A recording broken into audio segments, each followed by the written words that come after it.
I remember that Sunday evening as if it were carved into my bones. The house smelled of roasted chicken, garlic butter, and fresh bread. I had spent the afternoon helping Clara, my daughter-in-law, set the table. She wore her usual perfume, a floral scent that used to make me smile. But that night it mingled with something sharper, something that didn't belong.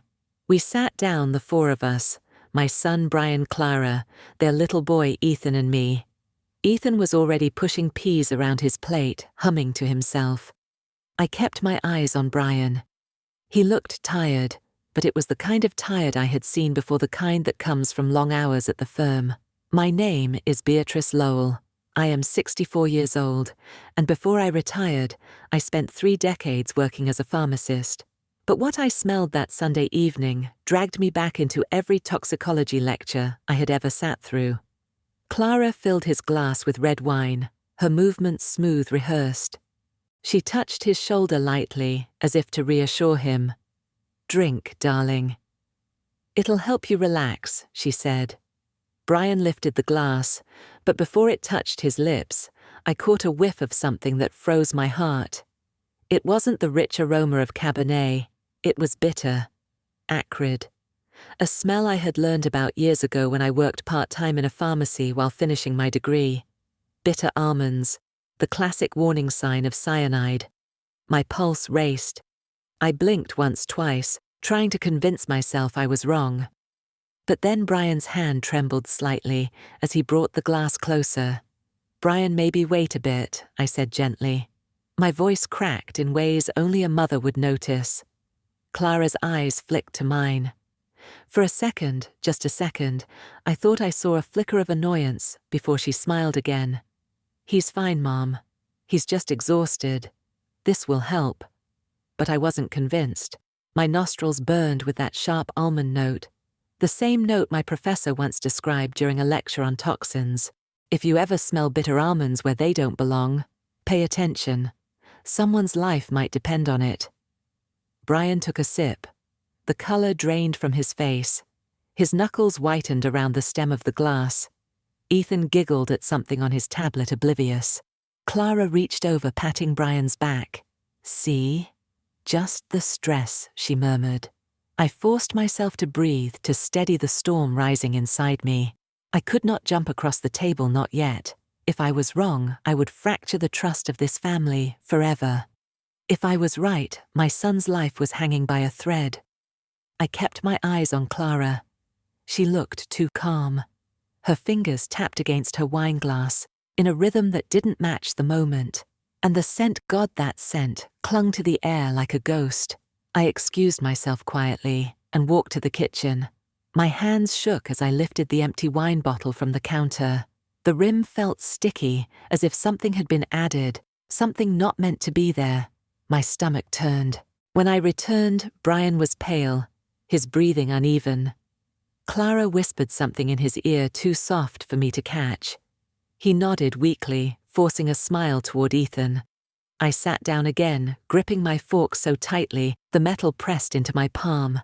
I told myself to watch, observe, collect details, because if my suspicion was true, I would need more than feelings. I would need proof. The dinner dragged on. Every second stretched thin like glass ready to shatter. Clara kept urging Brian to eat more, to drink more. He tried, but I could see the sweat forming on his forehead. His hands trembled as he cut the chicken. Ethan finally asked to be excused. Clara waved him off, her eyes fixed on Brian. I noticed the way she leaned forward, studying him, waiting. That was when my heart broke and hardened at the same time. Because I understood. Clara wasn't simply watching over her husband with concern. She was waiting for something to happen. I excused myself again, this time heading for the bathroom. But instead of closing the door, I pulled out my phone and typed a note. Strong, bitter almond smell. Brian pale. Possible poisoning. I saved it and emailed it to myself. Insurance. If something happened to me or to Brian, there would be a record. When I returned to the table, Clara was laughing, a sound too high, too forced. Brian tried to laugh with her but coughed instead, clutching his chest. I leaned forward. "Brian, maybe no more wine tonight. You look unwell." His eyes met mine for a fleeting second. In them I saw confusion and fear. He set the glass down slowly. Clara's smile faltered. Silence fell. Only the ticking clock on the wall filled the room. Each tick was a hammer to my ribs. That was when I knew this wasn't exhaustion, this wasn't stress, this was deliberate. And I asked myself the question that still haunts me. What would you do if the person sitting across from you, the one you had once called daughter, was quietly trying to kill your son? I tightened my grip on the fork, my nails digging into the skin of my palm. I knew I could not confront her tonight, not without more evidence, but I also knew this was only the beginning, because I had smelled the truth, and once you smell bitter almonds, you never forget. I did not sleep that night. Long after Brian and Clara had gone upstairs, I sat alone in the dim light of the dining room. The clock ticked past midnight, but I could not shake the image of my son's face pale, trembling, the glass still half full on the table. I told myself I needed rest, yet every time I closed my eyes, the bitter almond scent filled my lungs again. It is strange the way memory works. One smell, one detail, and suddenly you are pulled backward through the years.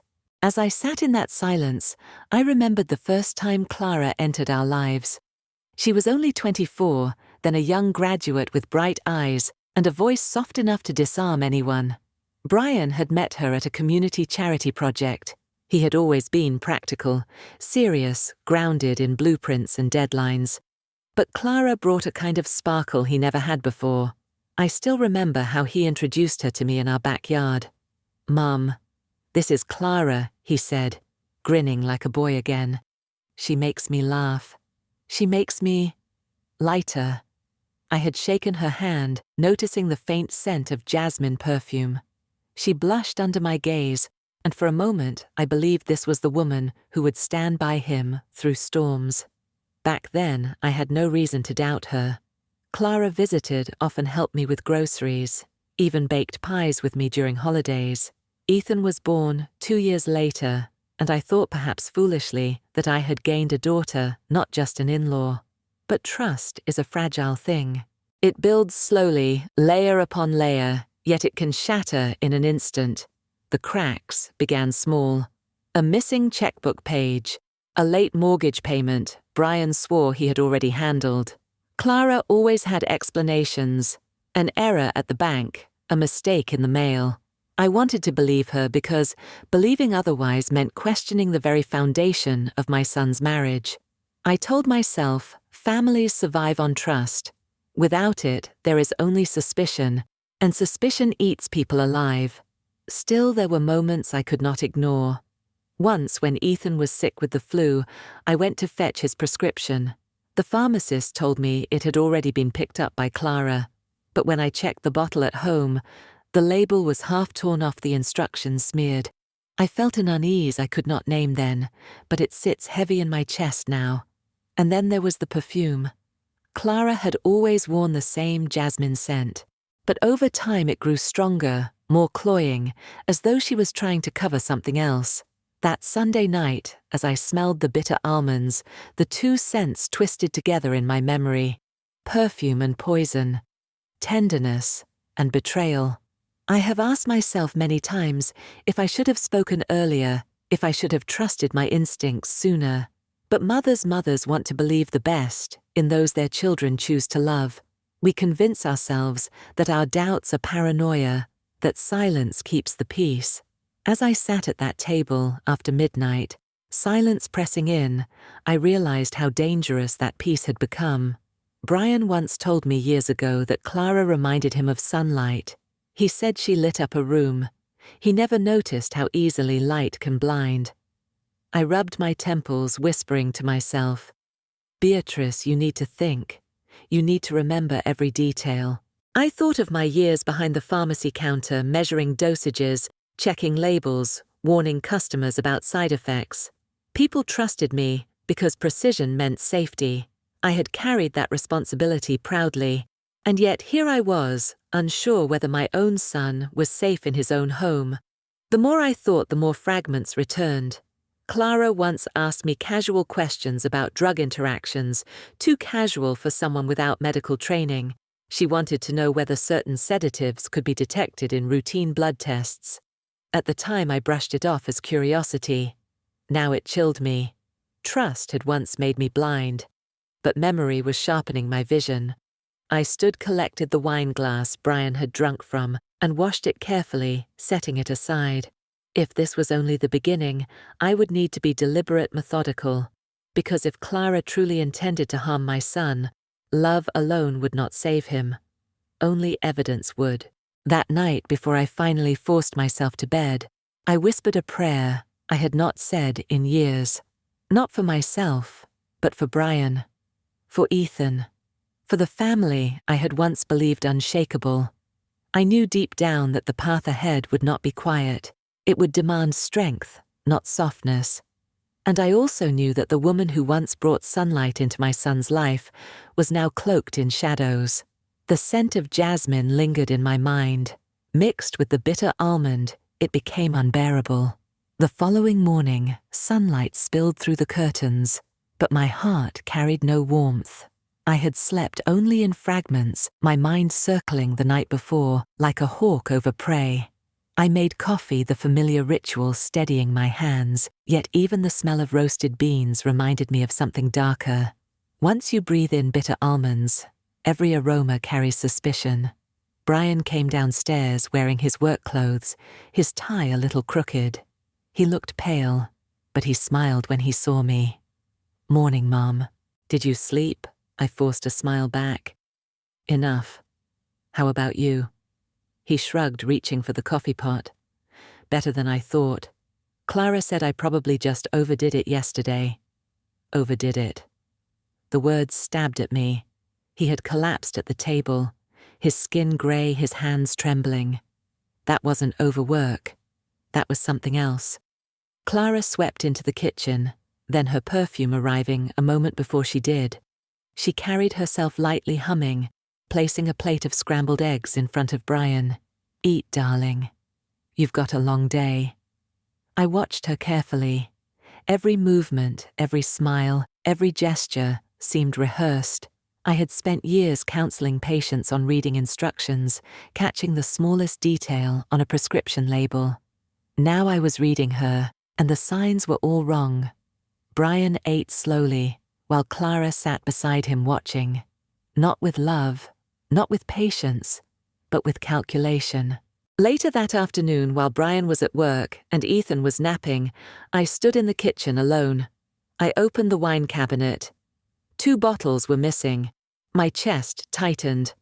I checked the trash bin. Empty. Too clean. Clara had taken them out. I began searching quietly. In the laundry room beneath a basket of towels, I found a small box. Inside were receipts, drugstore purchases I had never seen before. Sleep aids, antiemetics, tranquilizers, all in Clara's name. My hands trembled as I held the receipts. A cold certainty crept in. These were not random. These were tools. I snapped photos with my phone, slipping the papers back exactly where I had found them. When Clara returned, she smiled as if nothing were wrong, but I noticed the faint stain on her sleeve, dark and powdery. She quickly brushed at it. "Laundry day," she said, her tone too casual. That night, as Brian sat watching television, Clara went to the kitchen. I followed quietly, heart pounding, careful to stay in the shadow of the hallway. And then I saw it. She opened the cabinet, took out the coffee tin, and with a quick glance over her shoulder, she poured something from a small unmarked packet.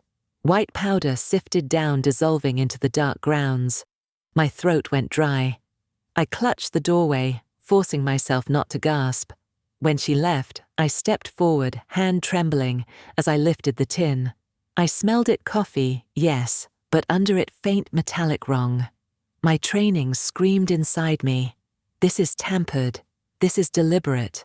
I replaced it carefully. I could not confront her yet, not without more. The next morning, Brian reached for that same coffee tin. My pulse hammered as Clara poured him a cup, her smile sweet and unbroken. I touched his arm. "Brian let me taste it first," I said lightly. He chuckled. "Mum, you don't need to." But I lifted the cup anyway. I brought it close to my nose. And there it was again, that faint bitter note masked beneath roasted beans. I set the cup down, forcing calm. "Too strong for me," I said. Clara's eyes flickered. Just for a moment, her mask slipped. She knew I knew. The day passed in shadows. I went through the motions, making lunch, folding laundry, but my mind was already moving ahead. I could not rely on suspicion alone. I needed proof that would stand proof no one could dismiss as paranoia. That evening, while Clara took Ethan upstairs for bedtime, I sat with Brian in the living room. He looked exhausted, his eyes rimmed red. "Brian," I began carefully, "have you felt strange lately? Any dizziness, nausea?" He frowned, then laughed weakly. "You sound like you're filling out one of your old pharmacy intake forms." I forced a smile. "Maybe I am." He hesitated. "Actually, yes. Some days at work I feel lightheaded. Sometimes food tastes metallic." I figured it was stress. Metallic. My heart sank. That was no stress symptom. That was poisoning. Before I could press further, Clara's voice floated down the stairs. "Brian, can you tuck Ethan in?" He rose oblivious and kissed my cheek before leaving. I sat frozen. Every word echoed inside me. Dizziness, nausea, metallic taste. These were the very things I had spent my life warning others about. But this was no longer a patient across a counter. This was my son. I looked at the clock. 9:10. The house was silent except for distant footsteps. I made a decision. I slipped into the garage, opened the old cedar chest, where I kept some of my professional tools. There, wrapped in cloth, was my portable test kit, a relic from my days teaching pharmacy students. I had not touched it in years, but tonight it felt like the only weapon I had. I carried it back inside my hands, steady now, because the first suspicion had become certainty.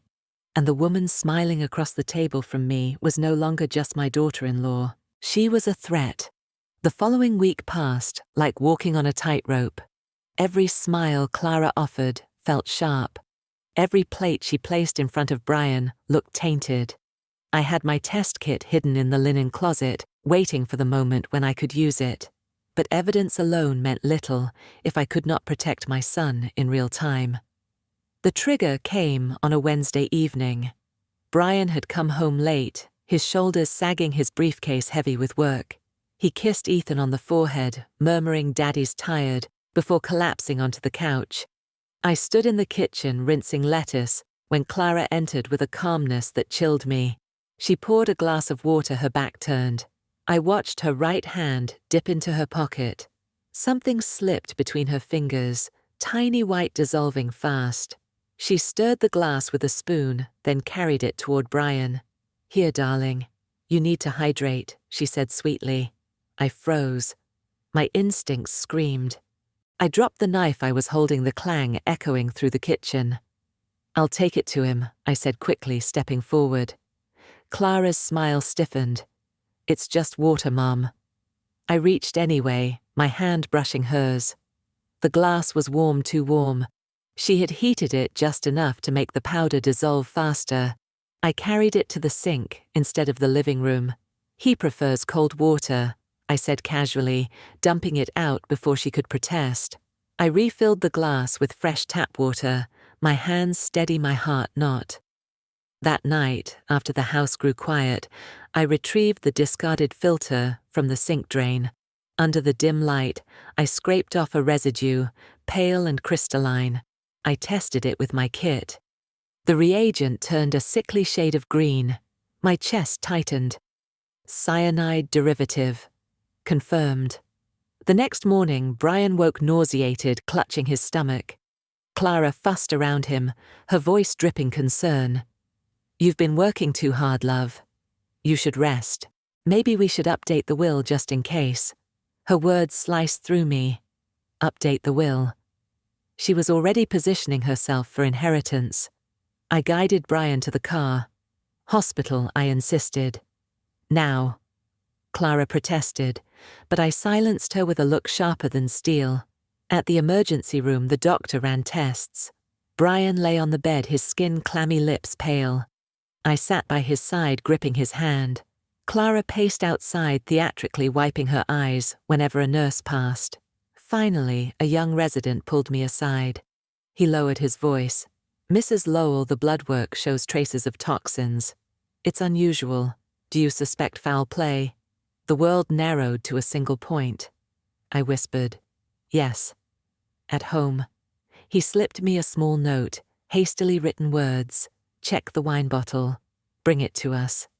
I folded it into my palm. My heart thundered, but for the first time in days, I felt less alone.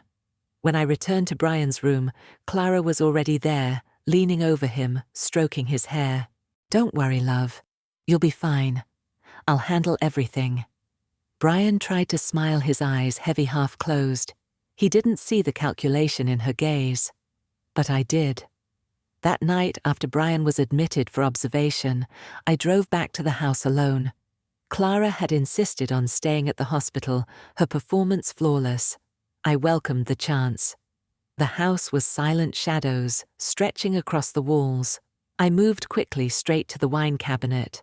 One bottle remained opened, but not empty. I wrapped it in a towel, slid it into my bag, and locked the door behind me. As I drove, the weight of the bottle on the seat beside me felt like carrying a live grenade. At the hospital, I handed it to the resident, his face grave as he took it. "We'll analyze it," he said.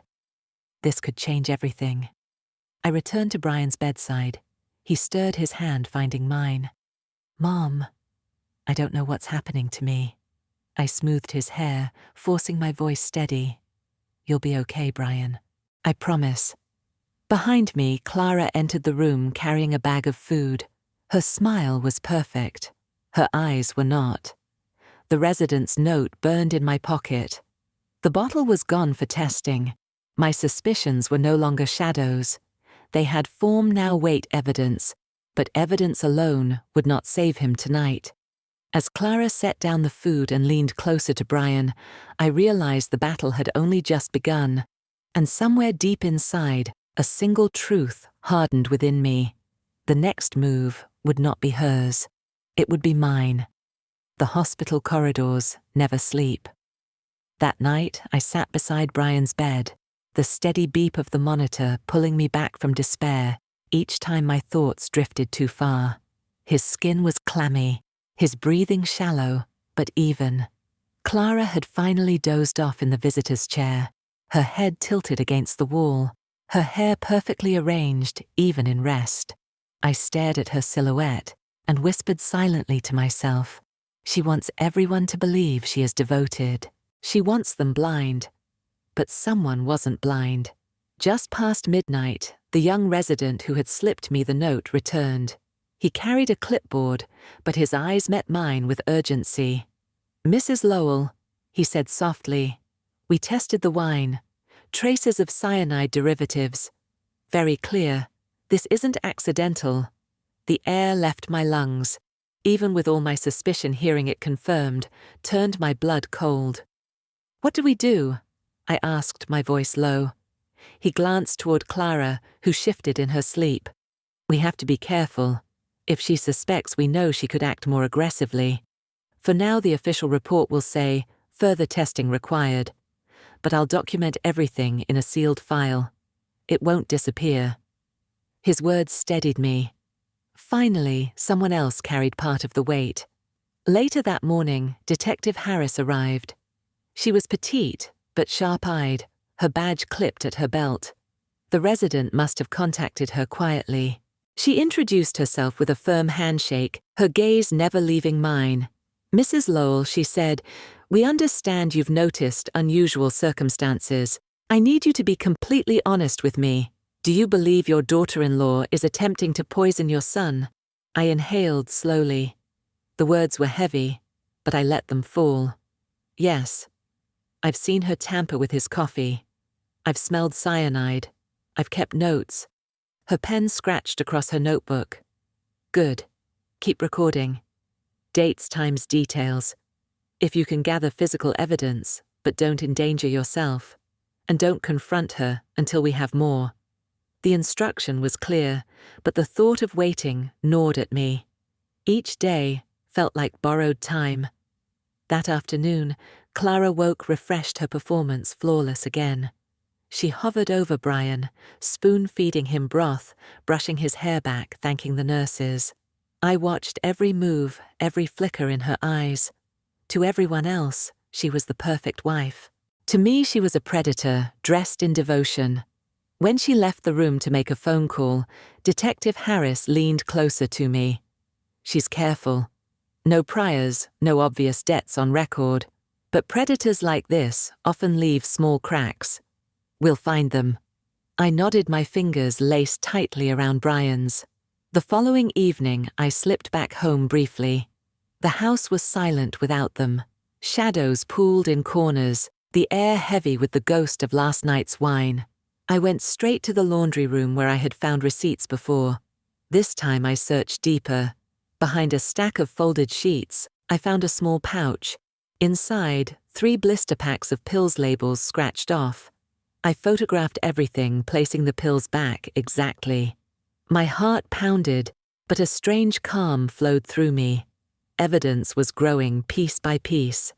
Returning to the hospital, I found Brian sleeping peacefully, a nurse adjusting his IV. Clara was gone again, claiming errands.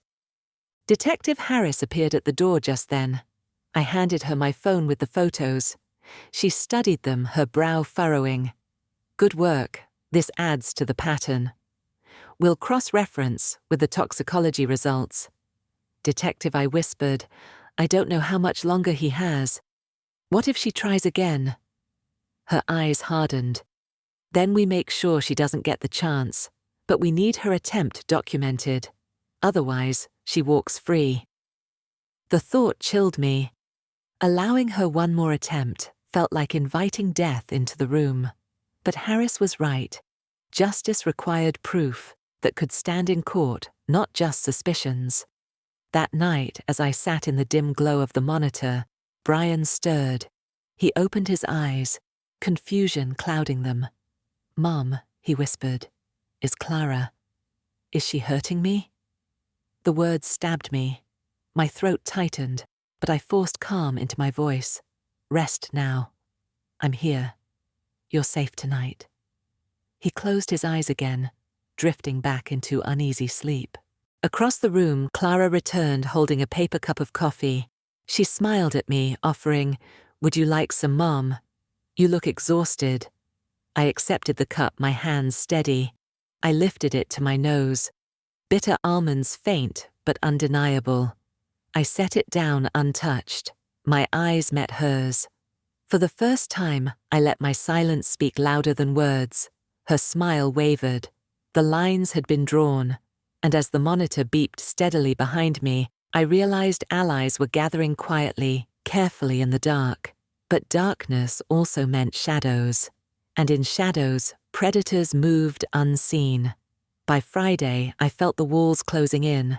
Clara's performance at the hospital had become flawless theater, smiling at nurses, thanking doctors, holding Brian's hand, as though nothing in the world mattered more. To the outside eye, she was a devoted wife, but I had seen the cracks, and I had smelled the truth. Detective Harris reminded me again and again, we need proof on camera, a recording that shows intent. That's the kind of evidence that closes cases. So, I made a choice. That evening, I returned home under the pretense of picking up clothes for Brian. I moved quickly, pulling open drawers, scanning shelves. Finally, in the bottom of the kitchen cabinet, I found the small space. Clara always guarded the one she had shooed me away from, more than once. I set the miniature camera inside, angled perfectly toward the counter, where she brewed coffee every morning. The tiny red light blinked once, then vanished. I whispered to myself, now let her show the world who she really is. The next morning, I returned to the hospital as though nothing had happened. Clara was already there, immaculate spoon-feeding Brian oatmeal. She smiled at me warmly. "Mum, you look tired." "Did you rest?" I answered with equal warmth, though my stomach churned. "Enough. Thank you for being here." Inside, I counted every second until I could retrieve the footage. That afternoon, Clara announced she needed to run back to the house. Just to pick up more clothes, she explained brushing Brian's hair with a tenderness that made me want to scream. I followed an hour later. My heart pounded as I stepped into the empty kitchen. The camera sat where I had left it. I slid the memory card into my pocket before Clara returned. That night, in the dim light of the hospital family lounge, I opened my laptop and pressed play. The screen flickered. The image steadied our kitchen counter, quiet, ordinary. Then Clara appeared. She looked over her shoulder twice before opening the cabinet. From her purse, she pulled out a small vial. I leaned closer. My breath caught. She twisted the cap, tipped the vial over the coffee tin, and stirred with deliberate precision. Her face was calm, her movements practiced. She checked the doorway again, then smoothed her hair as if nothing had happened.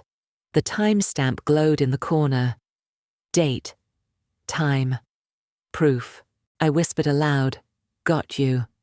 Detective Harris met me the next morning in the hospital cafeteria. I slid the laptop across the table.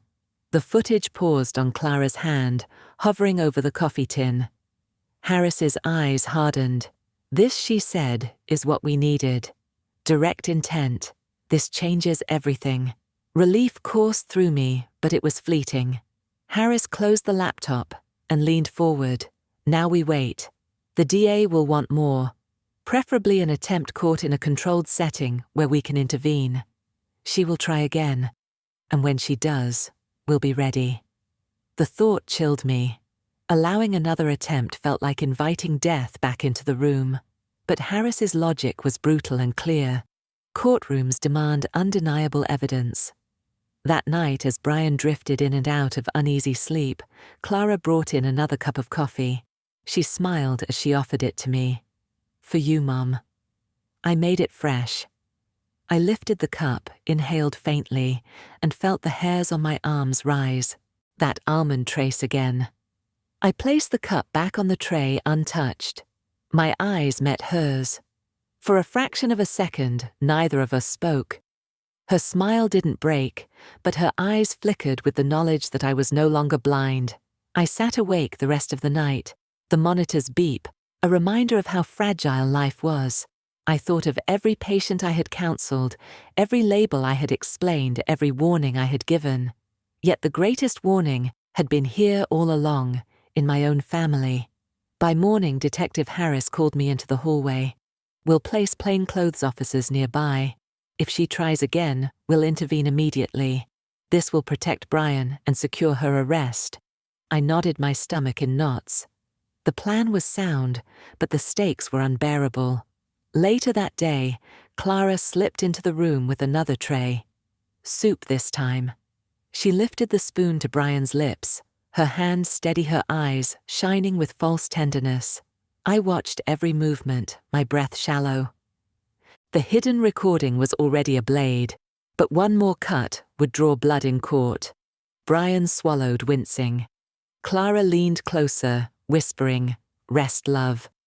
You'll feel better soon." I clenched my fists, forcing myself not to tear the spoon from her hand. The weight of the camera's proof pressed against my mind. Wait, just wait. Hours crawled by. The officers remained unseen in the corridor. Harris checked in twice, her presence, a silent anchor. That evening, as the sun dipped low, Clara reached for the IV line. My heart stopped. Her fingers toyed with the port, a small vial hidden in her palm. I stood. "Clara, what are you doing?" She froze, then smiled faintly. "Just checking the drip, Mum." "Relax." But her eyes betrayed her. And in that suspended second, I realized we had crossed the threshold. The hidden recording was no longer enough. She was escalating. Harris stepped into the room, her badge flashing. Clara's face drained of color. "This is over. Harris said firmly. But Clara laughed softly, her voice chilling. Over, not yet. Her fingers twitched toward the IV again. The officers surged forward, and I knew the storm I had feared was finally breaking open. The room erupted when Clara reached for Brian's IV. The plainclothes officers lunged forward, pulling her back as Detective Harris stepped between us, her voice cutting sharp through the chaos. Enough, Clara. We saw everything. Clara thrashed, her face twisted, but she quickly changed tactics. Her body went limp, her voice turned small. I was only checking. You're all mistaken. Brian stirred on the bed, groggy and confused. What's happening? He whispered, his eyes darting from Clara to me. I gripped his hand. Stay calm, Brian. We've got you. But Clara's performance was flawless. She sobbed, insisting, I love you, Brian. I'd never hurt you. They're twisting everything. Her eyes locked on mine, icy and venomous beneath the tears. The officers restrained her, but Harris raised her hand. Not yet. If we move too soon, she'll spin this as paranoia. We need to end it in a way no one can deny. The words chilled me. How much longer could my son survive this game? That night, as Brian drifted back to uneasy sleep, Harris pulled me aside. Her voice was low, deliberate. We need a strategy. Clara won't stop. She's too careful. To trap her, we need her to believe she's succeeded. Only then will she reveal her hand completely. I froze. You mean, let her think Brian is dead? Harris nodded grimly. Exactly. A controlled simulation. We'll work with the medical team. If she believes she's accomplished what she wanted, she'll expose her motives. Money, inheritance, the will, she'll rush to claim it, and that's when we bring the hammer down. The idea terrified me, but I also knew it was the only way to end this without doubt. The following day, the hospital room was prepared. A sympathetic doctor explained the plan to me quietly. They would administer a sedative, lower Brian's vitals, to mimic a critical crash, and declare him dead in Clara's presence. Every second would be recorded. I sat by Brian's bed before it began. His eyes were wide, fear mixed with trust. Mom, are you sure about this? I held his hand tight. It's the only way, Brian. Trust me. Trust us. This ends tonight. He nodded slowly, his grip firm despite the weakness in his body. That evening, Clara returned with her perfect smile, carrying a bag of takeout. Dinner, love, she said brightly, placing it on the tray. Moments later, Brian's monitor began to beep erratically. Nurses rushed in, calling codes, their voices urgent. Clara's eyes widened. What's happening? I watched as the sedative took effect, Brian's body going slack, his pulse slowing on the screen. The doctor announced he's crashing, no response. Then, after a long pause, his voice heavy. Time of death, 7:42 p.m. The words sliced through the air. Clara gasped, covering her mouth with shaking hands. But behind the mask of grief, her eyes gleamed with something else. Triumph. She turned to me, tears streaming. Oh, Beatrice, I can't believe he's gone. But don't worry, I'll take care of everything. The house, Ethan, the finances. Brian wanted me to have it all. Her words struck like poison-tipped arrows. I forced myself to look devastated, to let the silence of grief cloak me. Detective Harris, disguised among the hospital staff, recorded every word. Clara's performance grew bolder. She began making calls in the hallway, her voice sharp now, not mournful. Yes, contact the lawyer. We'll need the will expedited. No, he's dead. Finally. Finally. The single word echoed inside me like thunder. I clutched the armrest of the chair, fury surging, but Harris placed a hand on my shoulder. Not yet, she whispered. She's about to incriminate herself further. Minutes stretched into an eternity. Clara returned to the room, kneeling by Brian's bed. Her tears returned on cue. Rest, love. I'll make sure your son has the life you wanted. I'll make sure your mother stays out of the way. The venom beneath her words was unmistakable.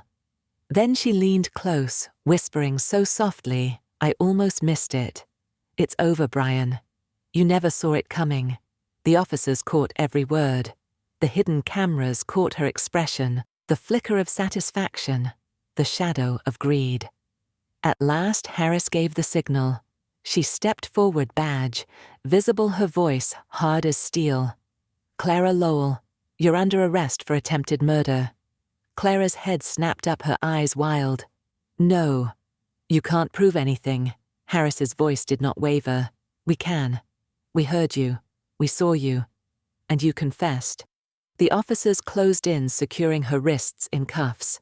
Clara screamed, her mask shattering completely. I sat frozen, my breath ragged. Brian's still form lay before me. For a heartbeat, I almost believed the lie of his death. Then the monitor beeped faintly. His pulse rose. His chest lifted. His eyes fluttered open. Clara's scream turned to a howl of rage. You tricked me. Harris stepped closer, her expression unyielding. No, Clara. You tricked yourself. The room rang with silence after she was led away, her footsteps fading down the corridor.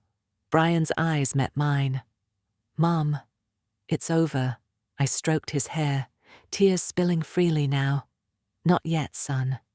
Not until the world knows the truth. Because this was no longer just about survival. It was about justice, and justice demanded witnesses. The morning after Clara's arrest, the hospital felt different. The same white walls, the same antiseptic air, but the weight had shifted. For the first time in weeks, I could sit beside Brian without feeling the shadow of her perfume hanging over us. But peace did not last long. By noon, word had spread. Police cars idled outside. Reporters crowded near the entrance cameras, flashing microphones raised. Clara's name had already leaked into the news cycle, young wife accused, in husband's suspected poisoning. Detective Harris approached me, her voice steady, but her eyes sharp. Mrs. Lowell, this is where things turn public. The DA will hold a press conference. They'll want you to stand beside Brian. They'll want the world to see the truth. My chest tightened. I had never liked cameras, never liked the glare of strangers' questions. But this wasn't about comfort. This was about exposing Clara's performance for what it was, a mask covering malice. That afternoon they wheeled Brian into a controlled press room at the hospital. He looked frail but alive, his hand wrapped around mine. I could feel the tremor in his fingers, but his eyes held a new strength. He had faced death and returned. Flashes erupted as the DA stepped forward. We have sufficient evidence of attempted murder, she declared. Video recordings, toxicology reports, and direct statements made by the accused. Justice will be pursued to the fullest extent. Murmurs rippled through the room. A reporter raised his hand. Is it true the accused was caught confessing after believing her husband was dead? Harris nodded firmly. Yes. It was part of a controlled operation, and her words were recorded. Gasps filled the room. More hands shot up, questions tumbling over one another. How long was he poisoned? Was the family aware? What happens to the child involved? Through it all, I sat silent, my hand clasping Brian's. But when one reporter asked Mrs. Lowell, "How did you know I raised my head?" The room stilled, cameras turned. I knew, I said, slowly, my voice carrying across the microphones, because I spent 30 years as a pharmacist. I know the smell of cyanide, and I know the difference between love and calculation. Clara thought she could fool everyone, but a mother's instincts don't lie. The words hung in the air. For a moment, no one spoke. Then shutters clicked furiously. Pens scratched paper, and I felt the tide shift. This was no longer just my fight. It had become a story the world would hear. Later that evening, Harris showed me the footage of Clara's first court appearance. She stood in an orange jumpsuit, her hands cuffed, but her performance had not ended. She cried before the judge, claiming innocence, insisting she was framed by a jealous mother-in-law. But when the prosecution played the hospital footage, the time-stamped video of her pouring poison into the coffee tin, the whisper over Brian's bed, It's over, Brian. You never saw it coming. The courtroom shifted.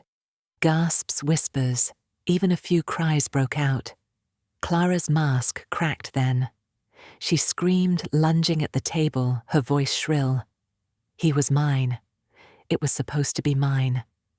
The judge slammed his gavel. The officers restrained her. The world had heard enough. That night, walking back through the hospital corridor, I felt a strange calm. For weeks, every step had been heavy with fear. Now each step felt lighter, though the path ahead was still long. Brian squeezed my hand. "Mum," he whispered, "thank you for not giving up." I kissed his forehead. A mother doesn't give up, Brian. Not when her child's life is at stake. But I also knew this story wasn't finished. Clara was behind bars, but her voice would still echo in courtrooms, in testimonies, in the weight of the will she had tried to steal. And deep inside, part of me wanted more than just her silence. I wanted her confession, not whispered over a dying bed, not caught on hidden tape, but spoken in the full light of truth. Because justice doesn't end in handcuffs. It ends when the lie is broken open, publicly, undeniably. And I knew the moment was coming. The world would hear Clara's real voice, and so would Brian. The courthouse buzzed like a hive the day Clara returned for her second hearing. Reporters pressed against the barricade's cameras, rolling voices calling her name, as officers led her in shackles, clinking faintly with each step. She wore no makeup this time, no perfect smile. Only a pale mask stretched too tight across her face. I sat in the gallery beside Brian, who still looked weak but steadier than he had in weeks. His hand trembled in mine, not from illness now, but from resolve. We had survived the shadows. Now we would face the light. The prosecution began with evidence lab results, video recordings, testimony from the resident doctor and Detective Harris. Each piece stacked like bricks, building a wall around Clara that even her lies could not scale. But she tried. When her attorney rose, he painted her as a devoted wife, maligned by a bitter mother-in-law. He claimed I had never accepted her, that I planted suspicion that the hospital operation was entrapment. Clara dabbed her eyes with a tissue, her voice trembling as she whispered to the judge, "I only wanted to care for Brian." Murmurs rippled through the gallery. Some leaned toward sympathy. For a moment, I felt the old fear claw at my chest that somehow she might twist the story back in her favor. Then the DA stood, her voice, calm but cutting. "Mrs. Lowell, would you like to hear your own words?" She pressed play. The recording filled the courtroom, Clara's voice soft and venomous, leaning over Brian's sedated body. "It's over, Brian. You never saw it coming." The room stilled. Clara's face blanched. She shook her head violently. That was taken out of context. I was distraught. I didn't mean. But then the DA played the second clip, the hallway phone call, time-stamped minutes after Brian's staged death. Clara's voice was cold, efficient. "Yes, contact the lawyer. We'll need the will expedited. No, he's dead." Finally. Finally. The word echoed across the chamber like a bell tolling. Something inside Clara snapped. She dropped the tissue, her hands clenching into fists. Her voice rose, breaking apart. "Yes, I said it. Do you know what it's like to give everything and still be treated like an outsider? To watch him work himself to the bone while his mother hovered, always doubting, always judging." Her attorney hissed Clara. "Stop," but she shoved his hand away. "You think I married Brian for love?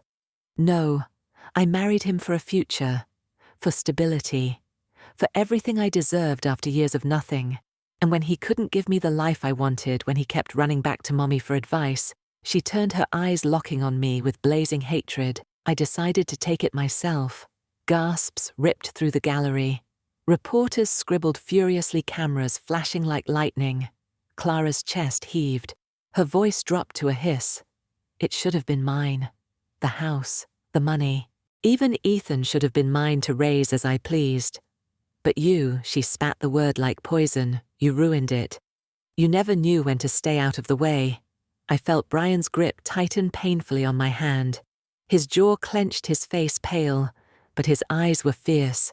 For the first time he saw her without the mask.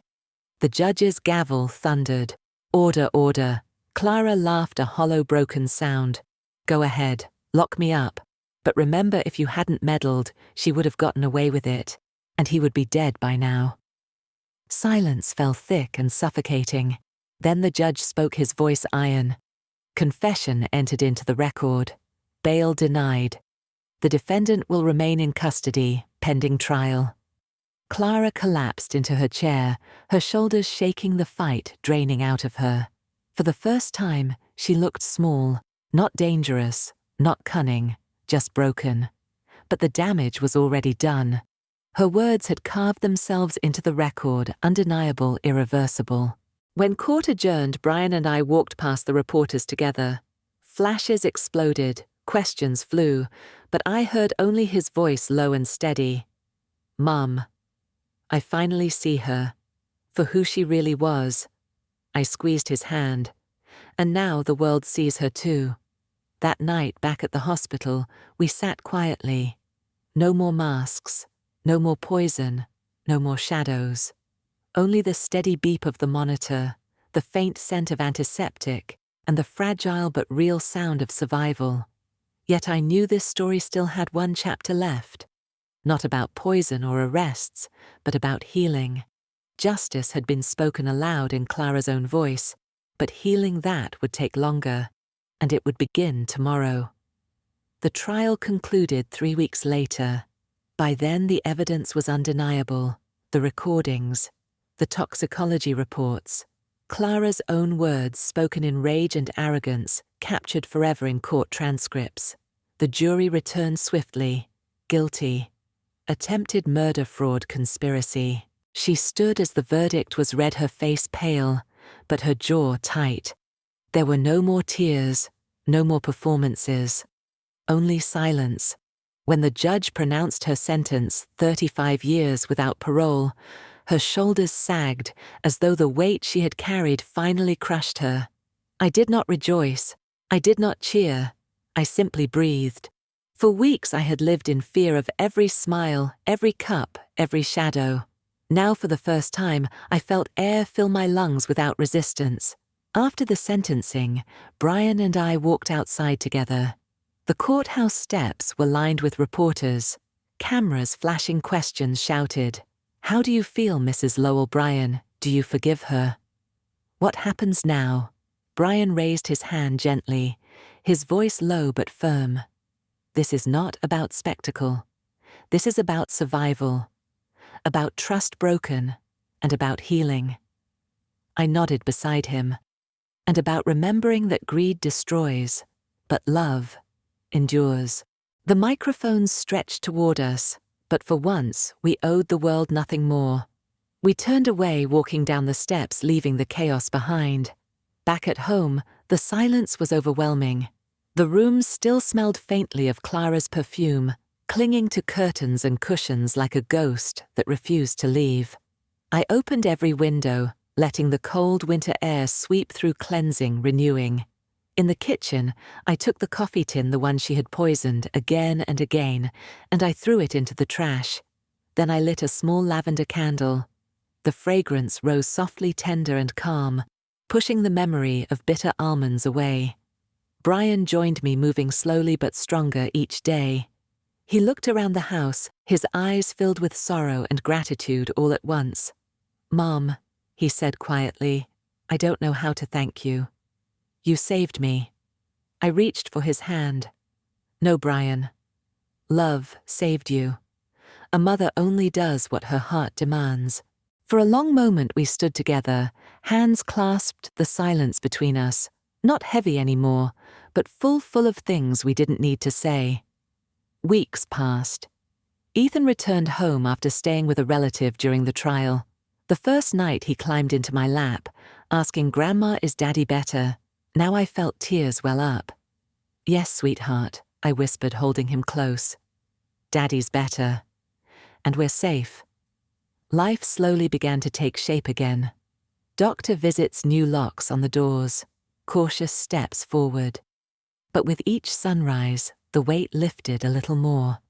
One evening, as the three of us sat around the dinner table, just Brian, Ethan, and me, the conversation turned gentle, ordinary.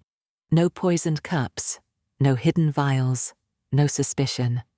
Just laughter at Ethan's silly stories, the clink of silverware, the warmth of family returned. In that moment, I realized healing doesn't come all at once. It comes in fragments, in a child's laughter, in a son's steady breath, in a mother's quiet strength that refuses to fade.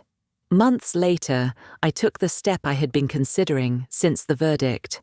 With Brian's support, I founded a small organization in the city, the Lowell Foundation, for victims of domestic betrayal. Its mission was simple: to provide support for those who had faced danger, not from strangers, but from those closest to them. At our first meeting, I stood before a room of strangers who looked all too familiar: women with hollow eyes, men with trembling hands, families scarred by betrayal. I shared our story, not the sensationalized version the media had painted, but the truth that survival is possible, that justice is worth pursuing, and that love can still rebuild even after it has been attacked. When I finished, the room was silent. Then slowly, people began to clap. Not loud, not raucous, just steady, quiet, resolute. I smiled through tears. That night back at home, I sat by the window with a cup of chamomile tea. The city lights shimmered in the distance. Ethan's laughter drifted from his room, and Brian sat reading on the couch. The nightmare had ended. The scars would remain, yes, but scars are proof of survival. I whispered to myself, the words carried into the quiet love, endured. And that's enough. Months later, I found myself back in the hospital, not as a visitor fearing for a loved one, but as a speaker. They had invited me to talk to young medical residents about vigilance, about trust, about the power of observation. I held up a vial during the lecture, clear liquid shimmering in the light. This looks harmless, but it isn't. Poison hides in plain sight. And so does betrayal. I paused, scanning their faces. But so does love. And love, if you let, it will outlast the darkest poison. When I stepped down from the podium, I felt a calm I hadn't known in years. Because my story wasn't just survival anymore. It was a warning, it was a promise, and it was a legacy.